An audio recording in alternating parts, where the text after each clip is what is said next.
Hello, എല്ലാവർക്കും നമസ്കാരം. നമ്മുടെയൊക്കെ വീടുകളിൽ മക്കളുണ്ട്. നമ്മുടെ മക്കളോ അല്ലെങ്കിൽ നമ്മുടെ സഹോദരങ്ങളുടെ മക്കളൊക്കെ ഉണ്ട്. ഈ മക്കൾ വിശന്ന് കരയുന്ന സമയത്ത് നമ്മൾ എത്രയും പെട്ടെന്ന് അവർക്ക് ഭക്ഷണം ഉണ്ടാക്കി കൊടുത്ത് അവരുടെ വിശപ്പകറ്റിയിട്ട് അവരെ ആശ്വസിപ്പിക്കാറുണ്ട്.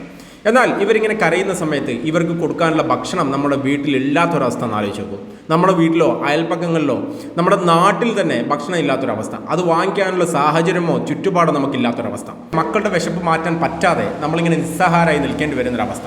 മക്കളുടെ വിശപ്പ് മാറാത്ത മക്കൾ ഇങ്ങനെ കരഞ്ഞുകൊണ്ടിരിക്കുന്നു, അവർ തളർന്നുറങ്ങുന്നു, ഉറങ്ങി എണീക്കുമ്പോൾ വീണ്ടും ഭക്ഷണത്തിന് വേണ്ടി കരയുന്നു. പക്ഷേ ഇതെല്ലാം കണ്ടു നിൽക്കാനല്ലാതെ നമുക്ക് അവർക്ക് വേണ്ടിയിട്ടുള്ള ഒരല്പം ഭക്ഷണം പോലും കൊടുക്കാൻ പറ്റാതെ നമ്മളിങ്ങനെ നിസ്സഹാരായി നിൽക്കേണ്ടി വരുന്നു. ഇങ്ങനെ നമ്മുടെ മക്കൾ ഇങ്ങനെ ഭക്ഷണം കഴിക്കാനില്ലാതെ, വെള്ളം കുടിക്കാൻ പറ്റാതെ, ഇവരുടെ ശരീരം ഇങ്ങനെ ക്ഷീണിച്ച് വന്ന് ഇവരുടെ എല്ലുകളൊക്കെ ഇങ്ങനെ പുറത്തേക്ക് തെളിയുന്നൊരവസ്ഥ, ഇവരുടെ കണ്ണുകളൊക്കെ ഇങ്ങനെ കുഴിയിലേക്ക് പോകുന്നൊരവസ്ഥ. അങ്ങനെ നമ്മുടെ മുമ്പിൽ നമ്മുടെ മക്കളിങ്ങനെ ശോഷിച്ച് വരുന്ന, അവരിങ്ങനെ പതിയെ മരണത്തോടടുക്കുന്ന, അവസാനം പട്ടിണി കിടന്ന് കുടിക്കാൻ വെള്ളമില്ലാതെ, കഴിക്കാൻ ഭക്ഷണമില്ലാതെ നമ്മുടെ സ്വന്തം മക്കൾ, നമ്മുടെ സഹോദരങ്ങൾ നമ്മുടെ മുമ്പിൽ ഇങ്ങനെ പെടഞ്ഞു വീണ് മരിക്കുന്ന, പട്ടിണി കിടന്ന് മരിക്കുന്നൊരവസ്ഥ, അത് കാണേണ്ടി വരുന്ന അവസ്ഥ ഒന്ന് ആലോചിച്ച് നോക്കും. നമുക്ക് സഹിക്കാൻ പറ്റും? നമ്മുടെ സ്വന്തം മക്കൾ നമ്മുടെ മുമ്പിൽ പട്ടിണി കിടന്ന് മരിക്കുന്നത് നമുക്ക് സഹിക്കാൻ പറ്റും. പക്ഷേ ഇതെല്ലാം കാണേണ്ടി വരുന്ന, ഇതെല്ലാം സഹിക്കേണ്ടി വരുന്ന, ഇതിനെല്ലാം വിധിക്കപ്പെട്ട ഹതഭാഗ്യരായിട്ടൊരു സമൂഹം ഇന്ന് ഈ ലോകത്തുണ്ട്. ഫലസ്തീനിലെ അവസ്ഥ നമ്മൾ വാർത്തകളിലൂടെയൊക്കെ കുറച്ചെങ്കിലും അറിയുന്നുണ്ട്. അതിഭീകരമായ കൊടിയ ദാരിദ്ര്യമാണ് ഫലസ്തീനികൾ അനുഭവിച്ചുകൊണ്ടിരിക്കുന്നത്. ഇസ്രായേൽ എന്ന സയനിസ്റ്റ് ജൂതരാജ്യം ഫലസ്തീനെ സൈനിക നടപടിയിലൂടെ നരകമാക്കി മാറ്റിയിട്ടുണ്ട്. കഴിഞ്ഞ കുറേ മാസങ്ങളായി മഴ പോലെ ബോംബുകൾ വർഷിച്ച് വെറും കോൺക്രീറ്റ് കൂമ്പാരങ്ങൾ മാത്രമാക്കിയ ഫലസ്തീനിൽ ഇന്ന് അവർ അനുഭവിക്കുന്നത് കൊടിയ പട്ടിണിയാണ്. മുമ്പുണ്ടായിരുന്ന സൈനിക നടപടികളെക്കാൾ ഭീകരമായ അവസ്ഥ. ഈ ഫലസ്തീൻ്റെ ഈ പട്ടിണി മനസ്സിലാക്കിയിട്ട് അവരെ സഹായിക്കാൻ വേണ്ടിയിട്ട് ലോകരാജ്യങ്ങളും മറ്റ് നിരവധി സന്നദ്ധ സംഘടനകളും എല്ലാം റെഡിയായിരുന്നിട്ടും അവരിൽ ഒരാളെപ്പോലും ഫലസ്തീൻ്റെ മണ്ണിലേക്ക് കടക്കാൻ അനുവദിക്കാതെ ചെക്ക് പോസ്റ്റുകളെല്ലാം കൊട്ടിയടക്കപ്പെട്ട് ഇസ്രായേൽ എന്ന ഭീകരരെ ഫലസ്തീനിൽ പട്ടിണിക്കിട്ട് ഫലസ്തീനികളെ കൊന്നുകൊണ്ടിരിക്കുകയാണ്. ഫലസ്തീനിൽ നിന്നുള്ള വാർത്തകൾ നമ്മൾ കണ്ടിട്ട് ചില ഫോട്ടോകളൊക്കെ കണ്ടാൽ നമ്മുടെ നെഞ്ച് തകർന്നു പോകും. ഈ ഫലസ്തീനികൾ അനുഭവിക്കുന്ന ഒരു പ്രയാസം, ഒരു ഭക്ഷണത്തിൻ്റെ ഒരു ബുദ്ധിമുട്ട്, അവർ അനുഭവിക്കുന്ന എത്രമാത്രം ഭീകരമായിട്ടുള്ളൊരു പട്ടിണിയിലൂടെയാണ്, ഒരു ഭക്ഷ്യദാരിദ്ര്യത്തിലൂടെയാണ് ഫലസ്തീനിൽ കടന്നു പോകുന്നത് എന്ന് നമുക്ക് ഉൾക്കൊള്ളാൻ പറ്റുമെന്ന് എനിക്കറിയില്ല. കാര്യം നമ്മൾ പട്ടിണി അനുഭവിച്ചിട്ടില്ല. മുമ്പ് ബഹുമാനമുള്ള സാഹിത്യകാരൻ ബെന്യാമിൻ പറഞ്ഞതുപോലെ നമ്മൾ അനുഭവിച്ചിട്ടില്ലാത്ത കാര്യങ്ങളെല്ലാം നമുക്ക് കെട്ടുകഥകൾ മാത്രമാണ്. അതെ, നമ്മൾ പട്ടിണി അനുഭവിച്ചിട്ടില്ല. നമ്മുടെ മക്കൾ നമ്മുടെ മുമ്പിൽ പട്ടിണി കിടന്ന് വിശന്ന് കരഞ്ഞിട്ടില്ല. നമ്മുടെ മക്കളുടെ ശരീരം ക്ഷീണിച്ച് എല്ല് പുറത്തേക്ക് വന്നിട്ടില്ല. അവരുടെ കണ്ണ് കുഴിയിലേക്ക് ആഴ്ന്നിട്ടില്ല. നമ്മുടെ മുമ്പിൽ അവർ വിശന്ന് മരിച്ചിട്ടില്ല. അതുകൊണ്ട് നമുക്ക് ഫലസ്തീനുകളുടെ ഇപ്പോഴത്തെ അവസ്ഥ എത്രമാത്രം ഉൾക്കൊള്ളാൻ പറ്റുമെന്ന് എനിക്കറിയില്ല. പക്ഷേ നമ്മൾ നമ്മുടെ മക്കളിലൂടെ, നമ്മുടെ സഹോദരങ്ങളിലൂടെ, നമ്മുടെ മാതാപിതാക്കളിലൂടെ ഫലസ്തീനികളെ കാണാൻ ശ്രമിക്കുമ്പോൾ ഒരു പക്ഷേ കുറച്ചെങ്കിലും നമുക്ക് മനസ്സിലാകുമായിരിക്കും. പ്രാർത്ഥിക്കണം. നമ്മൾ ആത്മാർത്ഥമായി നമ്മുടെ പ്രാർത്ഥനകളിൽ ഫലസ്തീനികൾ ഉണ്ടാവണം. അതെങ്കിലും നമുക്ക് ചെയ്യാൻ പറ്റിയില്ലെങ്കിൽ നമ്മളും ഇസ്രായേലിൻ്റെ ഗണത്തിൽപ്പെട്ടു പോകും. നിങ്ങളൊന്ന് ആലോചിച്ച് നോക്കണം. കഷ്ടത അനുഭവിക്കുന്ന ഫലസ്തീനിലേക്ക് നീളുന്ന സഹായ ഹസ്തങ്ങളെല്ലാം ഇസ്രായേൽ തടയുന്നുണ്ട്.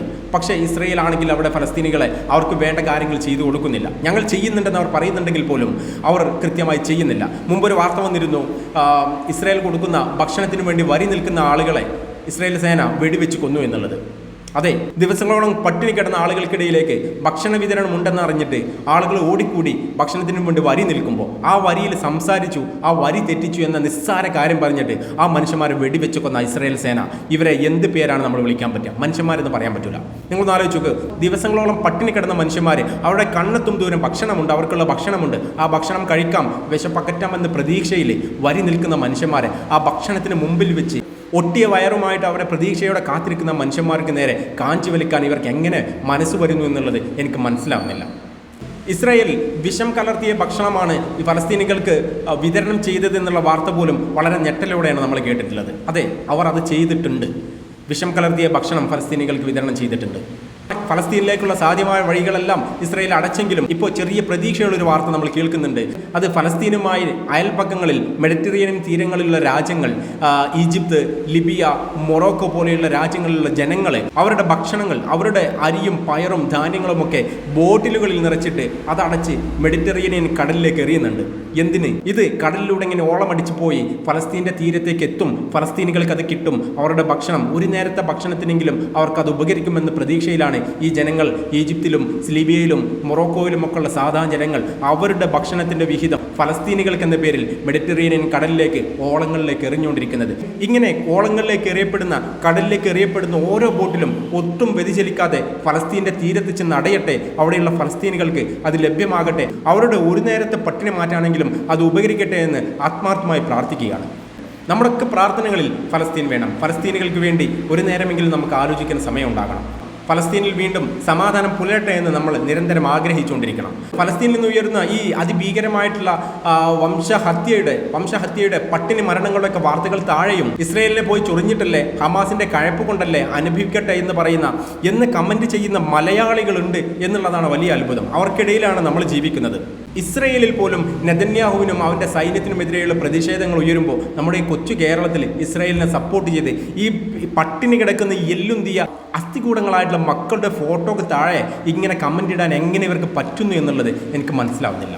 ഈ കമൻ്റ് ഇടുന്ന ആളുകളും ഭക്ഷണത്തിന് വേണ്ടി വരി നിൽക്കുന്ന ആളുകൾ വെടിവെച്ചത് കൊന്ന ഇസ്രയേൽ സൈന്യവും തമ്മിൽ എന്താണ് വ്യത്യാസമുള്ളത്?